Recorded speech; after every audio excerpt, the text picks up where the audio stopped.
Hello, everybody. We are here, Derek and I. He is going to give you guys your Week 22 MLS Fantasy Outlook. So, for those of you who have watched, you know I do absolutely nothing, and this is totally Derek's gig, but I think he likes being introduced. So, there you have it. And, Derek, the floor is yours. Well, welcome to week 22. This is the first week in a while we've actually had all MLS teams play this week. All 20 teams will have a game this week. Single game weeks for everyone.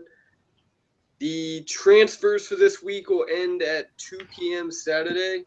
Once the Montreal at New York City game starts, that will end. Last week did not go really well for me. Ended up with 61 points. A lot of people got higher. I kind of panicked once I saw Benny Feilhaber on the bench. Took a -4. That wasn't the. It was. I only dropped a few spots, but it wasn't a great score. It is what it is. Come back next week. Most of the options for this week are going to be the same options you had last week, so I'm not going to go over all those same options. Instead, I know a lot of y'all want the DP players, the new DP players coming into our league, like Pirlo. We're going to talk about them really quick and see if you should actually add them to your team for the stretch run. We got about 14 games left or so. First up is Andrea Pirlo. We did see him on Saturday, unfortunately. He played about yeah, that's about how it went Saturday. He played about 45 minutes in our game. He looked pretty well, but defensive midfielders do not get a lot of points in MLS fantasy. But if there is one you want on your team, Pirlo would be the one. He could rack up the assists. He will take free kicks quite often. I think he's about $10. He's either 10 or 10 and a half. He should be a good option if you want him, but for that price point, you can just stick with Piatti or Feilhaber unless Pirlo just lights it up and scores 8 points a game. Next up is Steven Gerrard. He's about the same price. He's probably the best recent DP option your team. He got put into the LA Galaxy, who has about 38 DP players. We'll get to that some other time. He scored 12 points in his first game in the destruction of San Jose, and then he only scored 2 against Houston, but LA has been a terrible road team. I think that changes this week. They do play Colorado, who is a dumpster fire. I'd say he scores about 6 or 7 points this week. But in LA, I don't. You can easily take that risk if you want Gerrard. You can pair him up with the Robbie Keane and reap the benefits of that. Third one, I seriously doubt anyone knows who this guy is, but Lucas Milano was Portland. He's their new striker he just added. He's less than $10. I think he's about 9.5. He should have had a goal this past week. Him and Fernando Adi basically fought each other over the PK. Adi won. Yeah. That's unfortunate for him because I wanted to add him because Portland strikers are not very good. Adi and Urruti are just not fantasy options at all. So if Milano starts, I wouldn't mind adding him, especially for striker because he's about in that Kai Kamara range. He can give you that little extra money for a striker so you can go out to these big midfield players we're talking about. Cubo Torres with Houston. This guy made Chivas look good. That's all you really need to say about him. But in Houston, he did not start this past week. Will Bruin has actually been playing really well of late. With Cubo, I'm going to wait until he actually starts because Houston is infinitely better than Chivas was last year. So if Cubo starts, he's going to score. He's going to score a lot. And How much is he? Hmm? How much is he? $10, I think. All these players start off at about $10. I have to check Cubo. I think he's 10 or 10.5. But either way, this guy, I forgot how many goals he scored with Chivas last year, but he racked up the fantasy points even with that shit team. And with Houston, he's going to have Giles Barnes. He's going to have Brad Davis. He's going to put the ball in the net once he starts. He played, I think it was about 45 minutes in their last game. 45 minutes or so. Just wait till he starts, and then I have no hesitations with adding him for the last 10, 12 games of Houston's season. This one you shouldn't add anyway, but we're going to talk about him. Gilberto with Chicago. If I was Chicago, I'd rather have Drogba. More money. Yeah, exactly. More money and a better player. I really don't know why they went after Gilberto. I'm still sure David Accam starts. I'm not sure he starts over Igborn and Ike. I'm not touching Gilberto at all. I don't even want Chicago players. Except for Accam. That's about it. That team. That guy's a boss. Yeah, Accam has to be one of the fastest players in MLS. So. And lastly, we got Didier Drogba. For those of you Chelsea fans, you do know he's still a blue.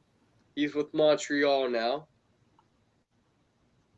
I like this for him. I really do. Montreal is a way better home team than they are an away team. They do got that DGW coming up. I don't think he plays both, especially since he both got here. But once he gets on his feet, Montreal does have a triple game week coming up soon. Drogba should play a part in that. I would take a risk in that because him with Piatti, especially at home, that should be a good combo. Is Drogba about 10? Is he gonna be about 10 as well? Yes, he's the only one I know. He's about $10. He's $10 exactly, which is a good price point for him. I think that's the general where they start off the DPs. So, this puts McInerney in the hole though. McInerney was a good option at his less than $8 price point. Other than those guys, most of your options are fine. If you really want to break up your team to get one of these guys, I'm not going to say no. They are quality players. You can go out and get them if you want. But for all their price points, there's probably a player who's been in MLS this whole year that's performing just as well. Piatti, Feilhaber, Castillo, and Mauro Diaz from midfielders, they're all on fire right now. Two of them have double game weeks coming up. For strikers, you have Kai Kamara at less than $10. He's, I think, top 5 in MLS fantasy scoring, top striker. So it is what it is. I mean, if you want to add these guys, they are DP players and they can help your team. So, any other DPs I missed? I don't know. Every other team except us seems to be adding a new DP. So. What about Winter? He'll probably be like a bargain option, right? I watched a highlight type of Winter. I'd like to actually see him play first. I mean, no one watches the Swiss league. I don't know a single person that watches that league. I don't even know what level of competition it is. No, me neither. I know it's about FC Basel, and that's about it. From what I saw in his highlight video, he should provide some crosses. So 3 crosses is a bonus point in this game. He seemed to have accurate crosses in this video. Key passes and big chances created looks like something he could do. 3 key passes is a point and 1 big chance created is a point. Those are all offensive bonuses. Looks like Sony can produce. He's not a goal scorer at all, so don't expect that. I mean, he has about 130 appearances and 15 goals with Luzern, something like that. I would not add him, truthfully. We do have a better midfield option on our team for a lower tier, and that's Darwin Seren. He will actually be a good low-priced midfield option for this upcoming week. He's at 6.3, 6.5, that area, low 6s. He should be a good ad for your upcoming week if you're looking for that budget midfielder to go get a Bradley Wright Phillips, who I don't know what the hell happened to him this year. I think he only has 8 goals. Oh, what about Sean Wright Phillips? What about he's a new DP? Is he? What do you think about him? I want to see if he's going to start. Okay. New York. You don't think he'll take over Grills? Probably over Grilla, but I don't know what Jesse Marsh is thinking right now. I really don't. I think they just signed another DP winger from San Lorenzo. I don't know anything about that guy. All I know is that New York has about 85 wingers. They stack up on wingers like Philadelphia stacks up on goalkeepers. Well, that's all I can say about that. All right. And the other Orlando City addition, Mateos, I think his name. If he starts, he looks like he can be a good CBI player for you. Remember, 6 CBIs are the point. It's a defensive bonus. He's 6.3, so he can clear the ball. He's just like Colin.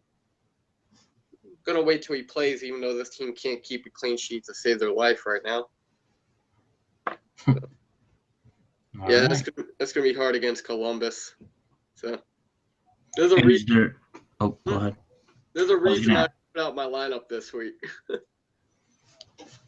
I have a Columbus player on my lineup.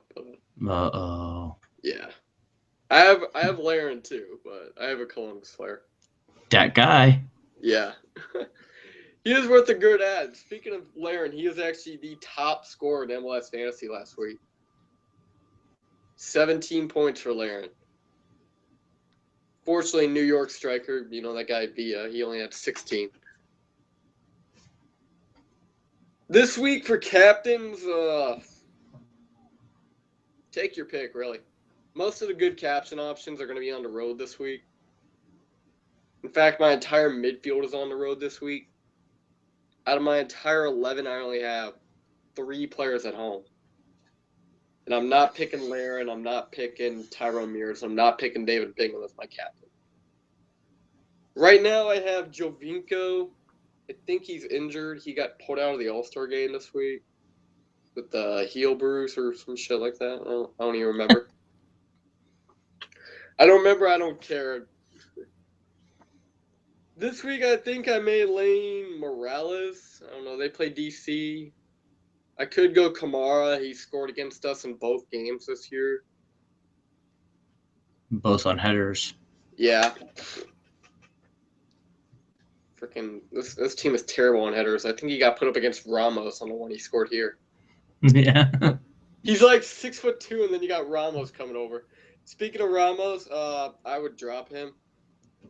I would drop him for this upcoming double game week. He did not play in New York because of his thigh injury. I don't know how long those things last. If he doesn't play this week, I'm not even going to risk it next week. I tried to find his injury information this morning, and I couldn't find it. So yeah, seems tough to get injury information out of. Oh yeah, exactly. This whole damn league is. It never put his injury on MLS Fantasy, and then when I saw him 90-18, I'm like, what the hell? Yeah. So I ended up picking up Connor Lade, New York Red Bulls left back. He's about Ramos' price point. He's a good option for this next week, especially since New York plays 2 shit teams. Well, New York City's not really shit anymore. They're just garbage. Adding DPs. Yeah. They got their oil money DPs coming in, so I can't say much. Captain this week. It's going to be a toss-up until 2 p.m. I legitimately have no idea right now. I got about 5 or 6 good options, but they're all on the road. Who are they? Robbie Keane is always a good decision. They're playing Colorado away. And then pretty much my entire midfield. Piatti's at New York. Morales is at DC. Jovinko's at New England. And who the hell is my other midfielder? I forgot my other midfielder, but I know he's on the road. Oh, Ethan Finley's here. Ethan Finley's at Orlando this week. So if you had to pick one of those guys, who would you pick? Jovinko. Okay. Even with the injury? Yeah, he's always a good decision. Michael Bradley's not going to play. That just opens up more for Jovinko. I would have picked up Mauro Diaz this week. He's playing at Chicago. He's actually the highest predicted player in the game this week. But he has a bye next week. I'm not going to pick up a player just so I have to drop him next week. That's just not a good idea. That's a waste of transfer. Is going next week's the double game week. So is there anybody that you feel should get picked up this week just in lieu of the double game weeks next week? If you don't have Ignacio Piatti, I pick him up. Montreal's DP, he is infinitely light years better at home. They play 2 home games next week. Their defense is light years better at home, so I picked up Donnie Toya as well. He's only $5. I would not pick up more than 2 impact players. Why? They have a 2 or 3 max. They do have a bye week in week 24. So after the double game week, you got to get rid of them. Yeah, unless you have like multiple options on your bench that are reliable players of 60 to 90 minutes per game. I actually do have one. I will have one. You would have to drop him the week after. But Piatti would be easily replaceable with a Gerrard or a Mauro Diaz, or if you have anything in the bank, Fabian Castillo. They're all good options. There's also a double game week in week 25, so you can replace him with Benny Foulhaber if you don't have him. That's what I'm probably going to do, because I need to get Benny back for that week. He is probably going to go off. And is there any differential players for the double game week that should maybe be picked up this week before next week? Piatti actually is a differential. He's only about 5%. That's differential to me. Looking at these ownership percentages, 5% is a differential for me, but usually when you look at it, it's less than 5%. Darwin Saran's owned by like 1% of players in the league. He's going to be good for about 7 to 8 points to me. We play Toronto and Philadelphia, not the greatest defenses in the world. So I'm hoping for an assist in there. Maybe even a long-range score. Yeah, last double game week, he had over 10 points. So it could be something to look forward to. And there's no way he's not playing 180. He's going to play 180. Well, yeah, we have to play him. Same thing with Kaká. If you want Kaká, he's not a differential. He's owned by almost 20%. But he's going to play 180. Or damn well close to it. He's going to get you those points. I do have Larin, even though he probably will not play 180. I don't see any reason not to start a player against Toronto's defense. They're utter crap. Well, we got to save some information for next week's episode. So, I know I got a lot more options out there, but my top predictions for this week. David Villa will probably be the top scorer in my mind. They're at home versus Montreal. Like I said, Montreal's garbage on the road. New York got Pirlo now. They're playing well, unfortunately. Villa's been on absolute fire. I'm expecting 10 points from Villa, and if you have them, you should cap them. I, for whatever reason, do not. And that's about it for it. Any other questions? Yeah, if you had to just take a total random, shot in the dark player that you would maybe nobody has, that would be really cheap, but has the possibility of maybe getting, 8 to 10 points, who would it be? Oh, 8 to 10 points from a player like that means you'd have to score a goal. A goal. Goal hunting. Yeah. At this point in the year, you need to go goal hunting. Cheap relative to position, CJ Sapong, maybe. Okay. He's only 7.2. He's starting quite a bit. All right. For Philadelphia, that's trying to think of anyone else, really. No. All right. Well, that's all you got. That's good. We're good to go? Yep. All right. You want Enjoy your week. You want to chime in on your Orlando City score prediction just real quick? I bet you hate me sometimes. I draw hopefully another 2-2. But our defense looked like utter garbage fire last week. I'm really not sure what to say. All right. Well, there you guys have it. Derek has given you his fantasy outlook for this week. His, goal hunter is CJ. What was the guy's name? Herpong? CJ Sapong. CJ Sapong. If you want to go goal hunting, that's his man. Like I usually say, I don't know anything about MLS fantasy, so I just have Derek as our in-house expert. So thanks again, Derek. We appreciate it. Want to say bye? Nah, I'm good. Y'all have a good week. All right, there you guys have it. So if you got any fantasy questions, you can ask me and I'll ask Derek, or you can just ask Derek on Twitter at Rays1299. And Derek is having a Premier League. He's hosting a Premier League fantasy for this upcoming Premier League season. So if you were interested in that, get up with him about that. And also, we talked a little bit last night about MLS Fantasy League for next year through the fan channel. We're going to host that. I'm going to get a huge ass trophy, and we'll be engraving team names and ownership names on it every year. So a lot to look forward to next year. We're not done this year, but just, wanted to keep you guys in the loop. Anyway. For those of you who were late on the MLS Fantasy on the actual website, DraftKings is now the MLS Fantasy partner. So you can go on there. They do have a slightly different scoring system, but the same players who are good in MLS Fantasy are going to be good in your daily fantasy league. David Villa would probably be your top pick for that this week. All right. There you go. The in-house expert. We got it. All right, guys. Thanks for the watches. We just put up a match preview, so check that out too. Thanks again, Derek. And we will be back. We'll be back probably early next week for double game week previews later.